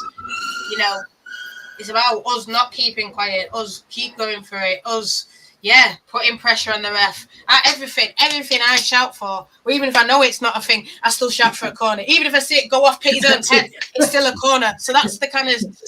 I'll be doing that Friday. Corner. It's ours, ref. What are you on about? We'll take and then people laugh at me. And I think, listen, I'm here for my team. I'm not here to cheer for a ref and hope that he gets. I want him to get every decision for United. That's I think this game, what to watch is Man U against Dowie, because they're both very physical and they'll both be going for it. And obviously, Aoife, thou shall not pass. So we'll see how that goes. And Eve will be thriving off it. So when like a big tackle, bang, everyone's up, bang, she'll be up for it. That's what we want, Shall we go for some score predictions then, Nat? Do you want to start off? There's quite a few in the comments. 3-0, 3-0. Let's go. 4-0, actually. Let's go for it. I think, 4-0, Man United. Go on, Andy. Oh, yeah. I mean, I'd say 3-0 as well, but let's make it really realistic. 3-0 and a stupid decision against us, so it should have been 4. There you go. That's what happens with the ref. Vix, what are your thoughts on the scoreline? I reckon 4-1. Yeah, I'll say 3-1 because I was going to say 4-1, but no, I think let's go for 3-1. I'll be very happy with that. Emma? I'm going to be slightly controversial. I'm going to say 4-2 with a dodgy penalty that shouldn't have been given. Standard. It's against Reading, so you never know. A bit of Katie Zellum handball, head ball. Yeah. Anthony, before you and Andy shoot off, give your prediction and obviously what we can expect to see from you on Orphan United from now on. Okay, basically, I reckon it'll be 2-0. I just think getting in the first game's always a funny one. I know you've had pre-season and that, but sometimes it can be the best time to play someone like Reading, or sometimes it can be the worst. Look at Chelsea, first game last season. It was probably the best time to play them last season.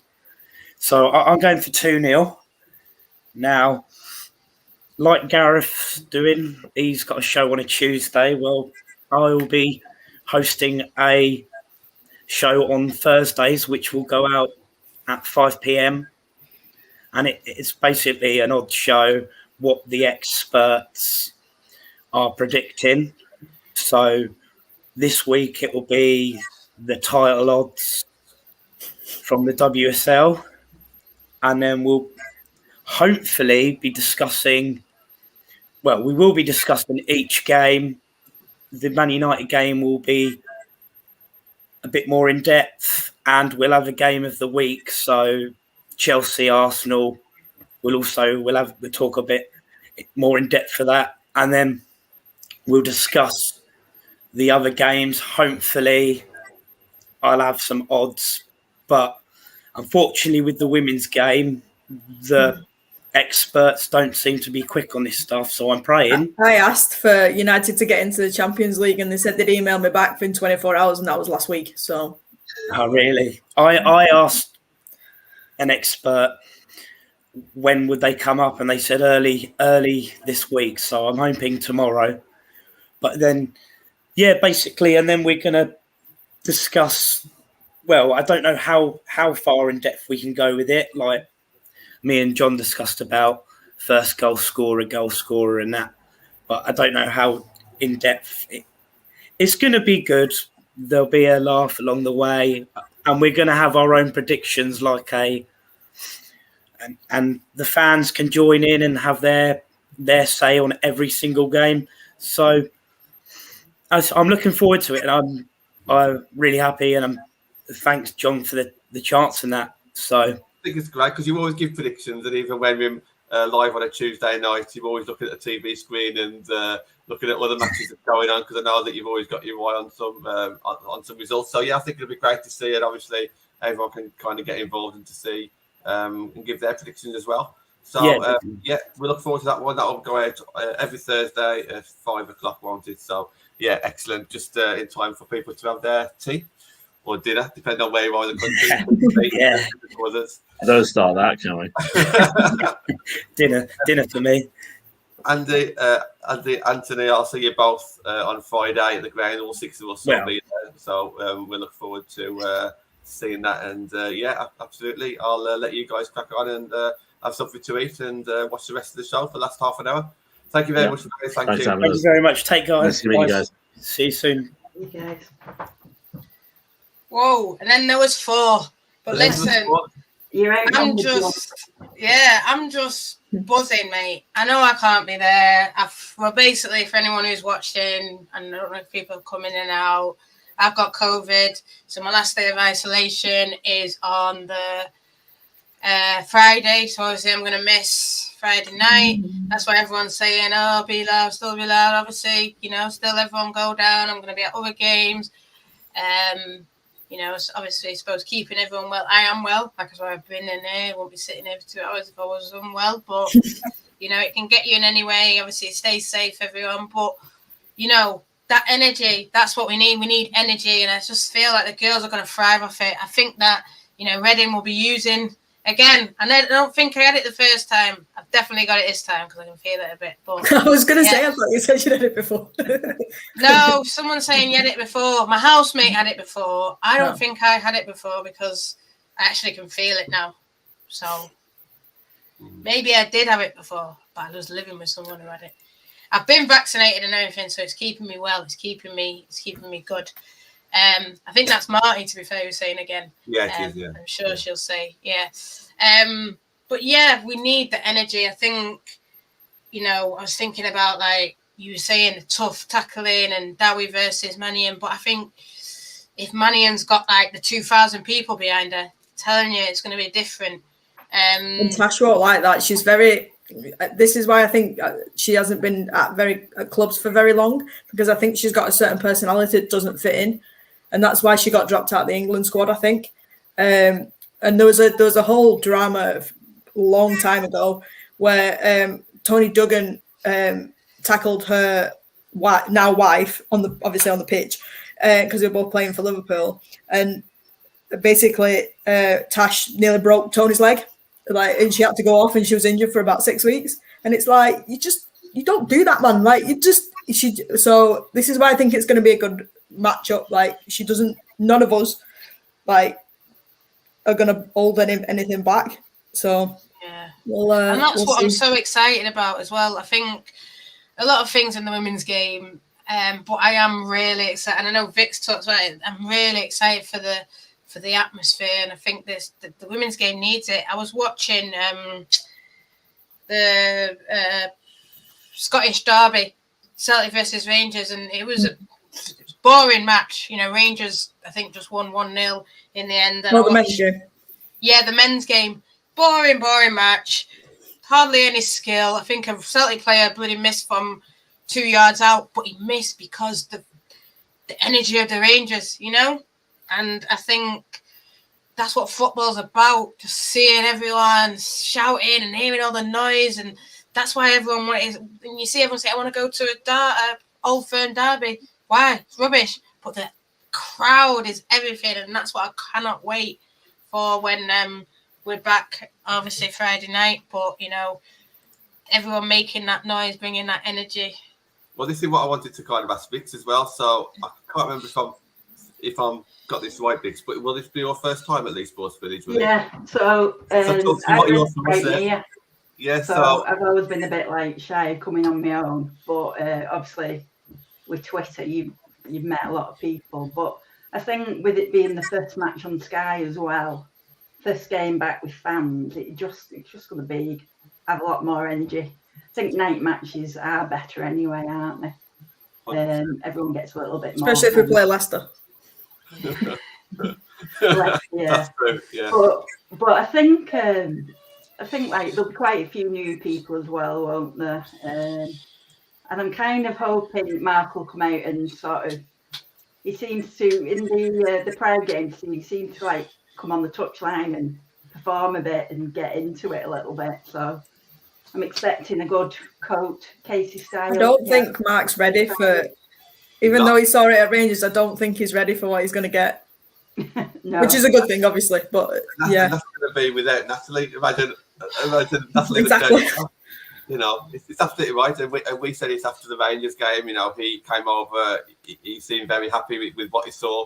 But that was about 10% of what we can give. If not less. Yeah, 100%. And we've got Karen in the comments as well. It's going to be her first time at Leeds Sports Village. She's buzzing. There's going to be a few people for the first time, and this is what we want. And Vix mentioned it herself. That's the wonders of Twitter. That's how I got involved. I managed to speak to Natalie, and the rest is history. And Vicky's done the same. Karen's done the same. Go on, Natalie, if you even wants to come in. No, just breathing. No, like I said. I'm buzzing and I'm gutted, but I'm buzzing because the energy, man. I just know it's going to be. I know people are meeting up before, whether we're meeting in town or meeting at the Ren. And that's what it's about. Match day feels are back, and match day is amazing. Match day is everything, and I just want everyone to bring that energy. Don't be nervous. Come, bring it. And like you say, Mark thrived off it, and that wasn't even 10%. So. I think if he's thriving off it, others are thriving off it. I saw Ono was buzzing, Manian was buzzing, and that gives you a buzz, in a way. Seeing them so happy. Yeah. And it'll be different for them, won't it? Because COVID football's been crap, hasn't it, really? It's like a training match, and it's like when you think that the Brighton match, they've played Rangers, haven't they? They've had fans there and they've gone back behind closed doors. Just a training match. You get yourself up, don't you, for a match day? But that's just a kickabout, isn't it, to get match minutes and try new things out. And then you've got the crowds there. And obviously, I was having a look at the Reading Twitter and they're going, we were the only team who beat Man United at Leeds Sports Village in the league. And probably only game they won. Beating over here. And you just think, right, we need to sort that out and get a bit of revenge. And I think when you look at that match now, knowing what we know was going on behind the scenes, the players were sluggish and they all looked miserable, didn't they, really? And now they've come back and just all look so much happier and a really tight squad, which I think is going to make a big difference. But I think hopefully someone will put a good tackle in the first minute like Roy Keane always used to do, let them know that he was there, and then that just gets the crowd up, doesn't it? The first good tackle. Yeah. And that's it. This is what I'm looking forward to the most as well. I mean, I'm just can't wait until obviously we're going to get there early, aren't we? So we're going to be there early. I've got a hotel booked. I'm going to be making a whole day of it and the following morning of it as well. And come and get your eyebrows done with me. Yeah, maybe I might even get my toes done as well. But I'm really looking forward to it. I'm looking forward to going to the Ren probably first, and then I'm looking forward to waiting in the crowd, in the lot, ready to go into the turnstiles. I'm looking forward to walking out where I can actually see that green pitch. I'm looking forward to actually turning around and seeing where we usually stand and walking up there. I'm just looking forward to the music coming on, looking forward to the players coming out, absolutely everything. And I'm just wondering what part am I going to start getting emotional? I know Andy's backstage, and we spoke about it because Andy hasn't actually been to any of the pre-season games like we were looking to go to Rangers, so it's going to be his first game. and I was at a match yesterday as well. So I've been to a couple of games now, whereas Andy hasn't, and it's going to be very, very emotional. We've been through a lot as a club, as a fan base, but as human beings over the last 18 months, and meeting Vix for the first time, Karen, I met a couple of 3 times now, but there's going to be so many people that has played a part of our lives in some shape or form over the last 18 months, and it's all kind of coming together, and it's going to be very, very, it's going to be a very big melting pot, isn't it? And I know some of us are going to be a little bit not worried about that or apprehensive. Some are really going to feed off it. Some are probably going to be nervous about it. Players are saying, when we spoke about this for months now, I'm just wondering, I just can't wait for it to start, but I hope that the players just buzz off it as well in a positive way. Emma, what are your kind of thoughts on, maybe how the players are going to react to us? Because we're just going to be mental, aren't we? Let's be honest. Yeah. Well, I actually don't sit usually with you. I'm going with my mum and dad, and we sit near the corner flag on like the hotel side, which is why when that Man City goal didn't go in or did go in, I was stood there and it was in, but that's another story. Yeah, okay. I think when that first goal goes in for United, that'll be it. We'll all go crazy. We're back. And I say when, not if. I think it's just that. It's the whole match day thing. Like I say, I'm going for a meal beforehand to the other pub around the corner, and then it's just, you make a day of it. Like it's spending that time engaging with the team. Obviously not literally, but and then obviously afterwards, it's probably going to be a bit different meeting the players after the match with the whole COVID restrictions, and I'm assuming there'll be distancing and the usual stuff. But we're back, so I think that's all that matters. Hopefully, this is like a minor point, but hopefully the ref's all right. Not that should influence the game, but you never know. What do you know what day we'll find out who that is, or we'll just find out match day? I don't think do we know that it's 5 subs again? That's a point. I think so. It's usually you find out. It should be. It is in the NWSL, so I'm assuming so. Wednesday-ish, I'm guessing it'll come out about the ref. Okay. Hope it's not the other one. We'll do that research. I'm sure there's a few of us that someone will know. We will know. At least it's not thinking. The head ball one.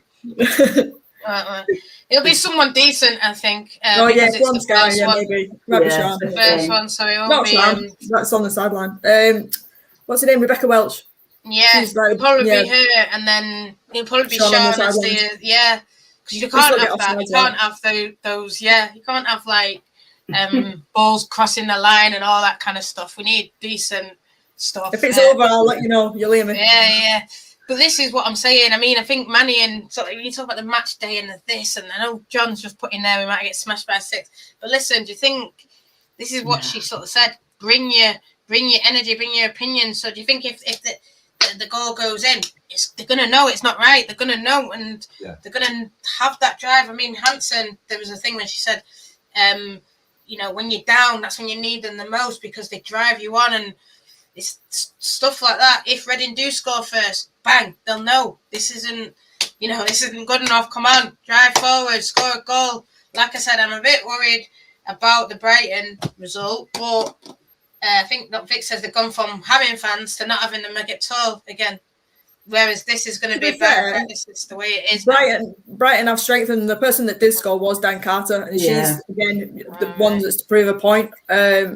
She didn't do well at Reading. She didn't, and she'll probably admit that. So this time she's had that 12 months since a recovery from her ACL. It's time to prove a point that she's still good enough. Otherwise, retirement might be knocking. Hopefully not. She's a good player. I think Brighton are another side though we've always found difficult. They're another sort of Reading type. And obviously they beat Chelsea as well last season. So we just need to start quick, don't we? Really. I think we're a lot better than they are, but it's psychological, isn't it? Will Jackie start? Well, this is she going to come straight back? So I've got that on my notes. Obviously, we saw her back on Twitter now and this, that and the other, but is she going to go straight into that starting 11? Is it fair to? So try and pick the starting 11, see how close we get. Go on, Nass. Start off in goal. Right. What do you think? Goal? I would take Bagley, but I think it's going to be Earps. I think Honor, Blundell, right and left, whoever goes where, I don't care. Aoife and Millie.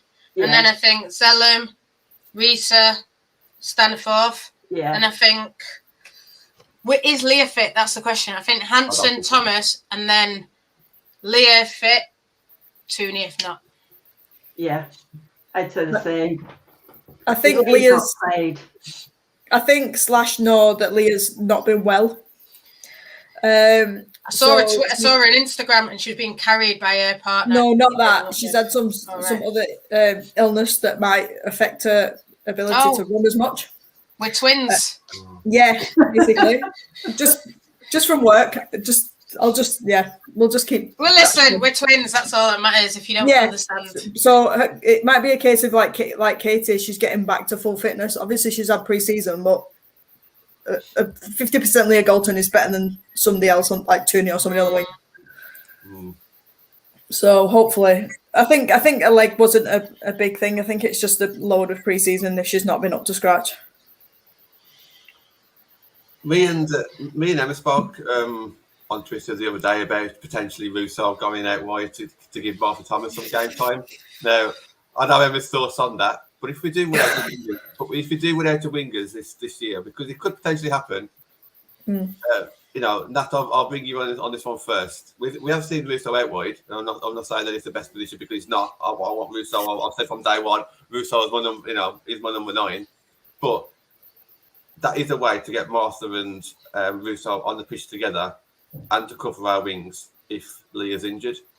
Would you kind of want to see that, or would you just rather want to see Russo up top and then play Hanson or Toone on the wings instead? It looks like that's what it's going to be, doesn't it? You know, I've spoken to a journalist who knows a bit about Russo. I'm not even going to name drop them because then they must say, "Oh, why'd you name drop me?" But so there you go. It narrows it down. Said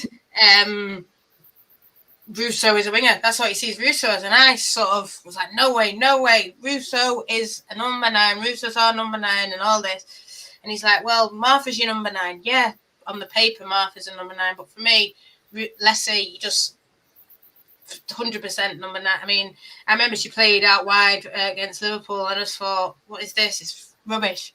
Get her down the middle. You know, that's where, you get the headers, you get the runs, you get assists, you get layoffs. I think that's where she's best. But if we're in a situation where Leah can't play, I don't think Russo's going to start, though. That's what I will say against Venice. I don't think so yet. Yes, she might come in and get 30 minutes, who knows. But I think if we are in a position, say, and one of them gets injured, but Leslie and Martha are fit, then yeah, I can see them both playing. And Leslie being on a wing, I don't like it, but I can actually see Thomas in Leah's position, and I think she did play that a couple of times for West Ham because she does also like driving at the ball, so she might be all right for coming in, and then obviously to Russo. But yeah, you're right. If Russo's only just coming back, then she's not going to do 90 minutes straight off the bat, especially against Reading. So maybe might put Martha up top. Give Leah till half time, swap Martha to where Leah is, and then bring Russo in. I don't, just off the top of my head. But we can just see. It depends what the situation is. If we do, like I said, and we smash them and we're 3-0 at half time, you've got a bit of leeway in terms of thinking. But it is Reading. We've seen it. We were winning, then we weren't. So are Reading at the same level as they were last season? No, because their experienced players have gone. The players that they have come in are all from Bristol, more or less, who have just been relegated. So if they're just clinging on to the WSL instead of going down for the wages, that level isn't going to be there. They're just going to be at Bristol level. So hopefully we'll capitalise on it.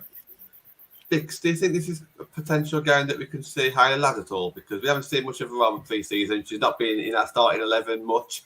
But we know kind of like what she brings to the team when it comes to her physicality. I don't think she'll start because she's only had about 20 minutes. She played a bit in the Liverpool game and then she pulled up injured, didn't she, in the warm-up for Aston Villa. You can just see her in the video and she just stood there while everyone else is passing around her. So I don't think she'll play. And that's why I think we need to be more on the front foot because otherwise they're just going to bully Katie Zellum, aren't they?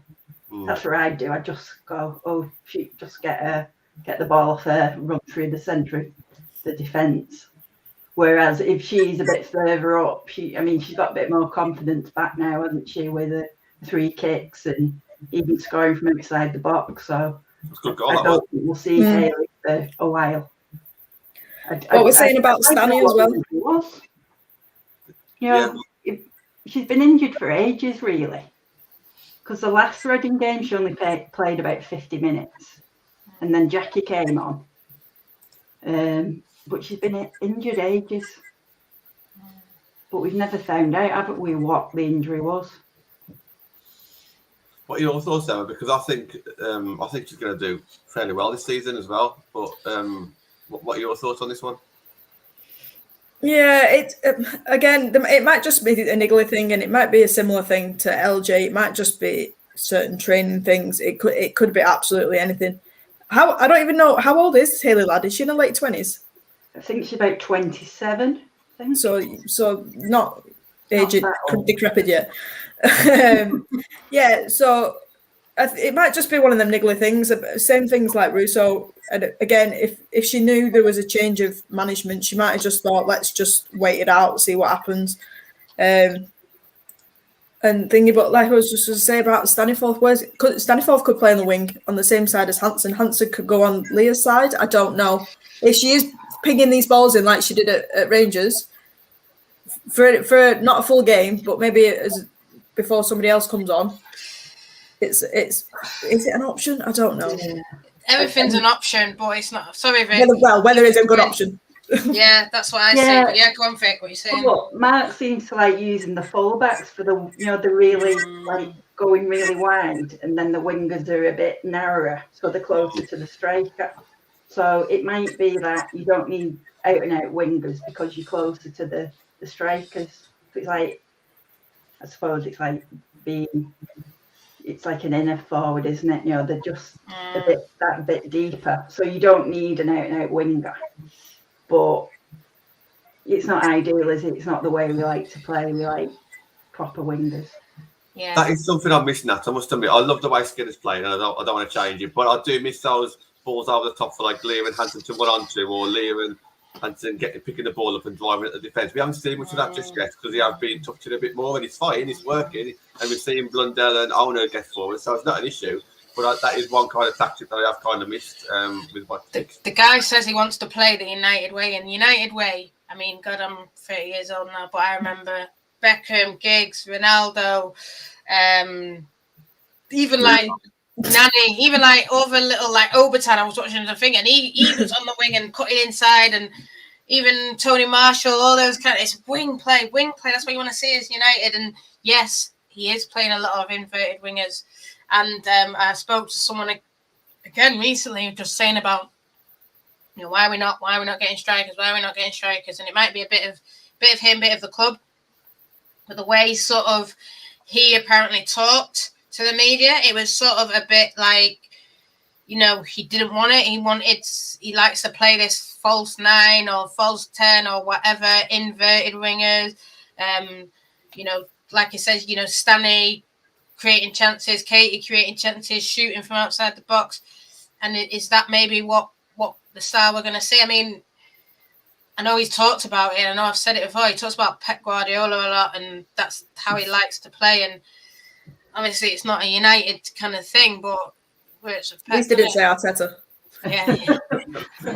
But I think this was before. He's not said it since he's joined us. This is before. So this is when he did an article with Rich, and it was all this. I like to play like this, total football, all that kind of rubbish. And maybe that's what we're going to see. Toone can score a lot of goals. So are we going to see then Toone swapping with Hansen, and then if Toone picks it up and on his bumming down, and then is Toone going to whip a ball in, and Hansen is in the middle? Hansen's the one in the middle, rather than say your typical number 9 kind of striker that we're used to. Because I do think with the way that we did play, it was like the inverted. It was a lot on the fullback. So we've got 4 fullbacks, 3 who I'd say can definitely bomb forward.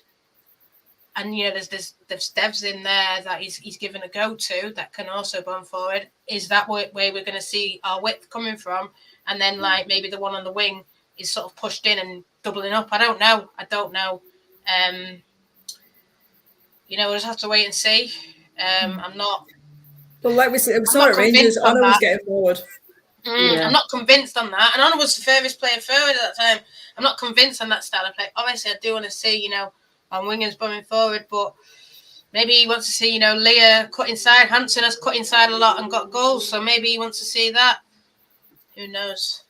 The only good thing about it is the striker doesn't get isolated as much, because that's what always seems to happen. You've got the striker on their own, isolated up top, and then it just breaks down, doesn't it? And that's when you start trying to just take pop shots at the goal. If Russo does start, I'm pretty sure the two centre backs for Reading are 2'6". So if she can get an inch or two on them, or a yard or whatever, she's gone. And I'm pretty sure Grace Maloney is a good keeper. Let's not. There's worse. But if Russo can just get in like she does, we'll be fine if she's starting. Just want to pose one more thing. Obviously, what do you think about that connection regarding ex-Birmingham then? So you got Mannion, Ladd and Staniforth. Do you think he'll rely on those guys at the start of the season a bit more? Or because I think Mannion's kind of got her name on the team sheet at the moment already. Ladd we've kind of discussed. I think Lucy Stan deserves a bit of a shout as well, to be fair. She ended the season well, started pre-season really well. I think she's going from strength to strength at the moment, and we're gradually seeing the best of her. It's a shame to kind of not drop her as such, because I understand that, everyone's got to play at some point, but we've got to get the best out of her. We've got to start using her. What are your thoughts on that one, Em? Staniforth, I've said this, I think I said this last week. I think it's going to be her season this season. She's got a point to prove. She wants to do it for personal reasons, and that's going to be her driver. I think Mark is going to rely on those players, not just to perform, but to get his message across and be that middleman, so to speak, or middle player, to explain how he wants things doing and how it would work with what they're usually doing, and be that middle person to drive that message. Whether it'll work or not, we'll find out. But like I said, obviously we only went to Rangers. I only saw bits of the other games that they showed, like Liverpool and whatnot. But she's making an effort. I know that sounds like a random thing to say, but last season, before she got injured, she was basically just getting herself back to fitness. Before the end of that last season, she got sent off for that red card for shouting at a fan. Then she got injured. So I think being that older player, and she knows she's still got something that she can give, I think she's going to be our go-to that we can rely on day in, day out. Ladd's Ladd. She'll turn up every game, whether she's fit, when she's fit. And then we got Mannion. She's again got a point to prove. She wanted to play for City. She got binned off because she was injured, not because she wasn't good enough. Let's prove to City what they've missed out on. And I think that's what her mentality is going to be. Yeah.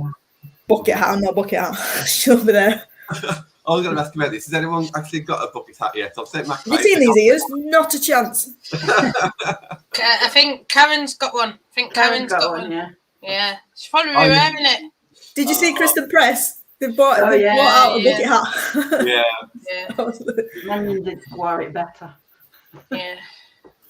Guys, we have come towards pretty much the end of the show. We've gone for 2 hours, and it's great to have everybody on. Vic's first time on the show. Thank you very much. Hope it's not your last.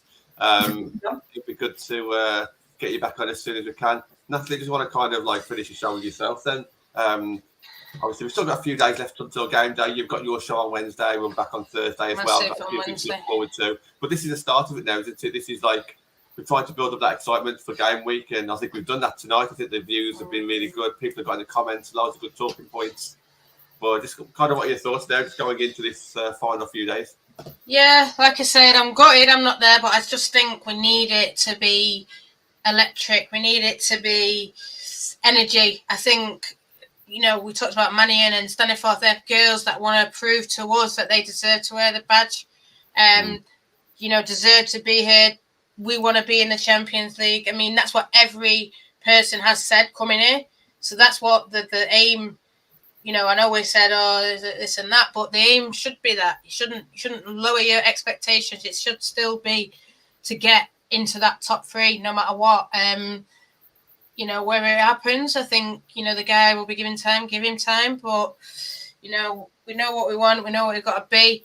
Just a quick one. I just want to touch on the Wednesday show. Massive guest. Talking a bit of United, talking a bit of just generally how we talk today, like women's football, how it can grow, and what players want to see, really, I suppose. It's a professional player. What does she want to see? So, yeah, definitely tune in on the Wednesday. And then, obviously, me and you, John. Unfortunately, you know, I won't be there. We'll be talking about how we're going to the pub, how we're doing this, how we're meeting up. Yeah. But it's still going to be a good show. I'm going to be talking about what I expect to see. As a fan sitting down on my sofa, what I expect to see. So, you know, it'll be good. And thank you, girls, for coming on. Thank you for all the guests that have come on. Yeah, brilliant show tonight. Like 9 or 10 guests as well. Loads of people in the comments. And it's been really good. Thank you very much for coming on. So, yeah, as Natalie said, show on Wednesday. Got the usual show on Tuesday and Thursday. But don't forget to look out for our 2 new shows as well on Tuesday midday and Thursday tea time. Or dinner time, whatever you want to call it. Yeah, thank you very much for everybody in the comments. And yeah, whoever's in the stadium on Friday, if you're watching, just give us a shout. If you recognise one of us, say hello. Try not to hurl any abuse. We're not that bad. And yeah, I'll be near the corner flag. And yeah, we'll catch you all on throughout the week. Thank you, guys. And vote in the FSAs. Yeah. FCAs. Check out the pin trade.